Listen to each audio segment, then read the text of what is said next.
easel. Alright, cool. So in this module, you're going to learn to be like a satellite that's able to measure and assess what's happening with the traffic of a particular website or web platform. So the first metric to know is sessions. Sessions used to be called visits, and what it is, it's just the number of times that the website was visited during a specific time frame. Number 2 is users.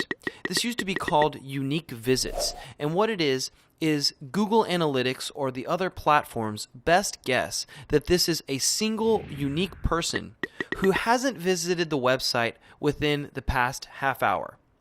So it's totally possible that you have a website that has 100,000 sessions by 70,000 users. What that would mean is that some of these users revisited the website before that 30-minute time period lapsed. Number 3 is bounce rate, and this is the number of sessions where the user only visited a single page on the website and then they left the website. What this does is measure the quality of user visits on the website. A higher bounce rate would be an indication of lower quality. Number 4 is page views, and this measures a single view of a specific page. And what this does is just help you gauge the effectiveness of one specific page versus another.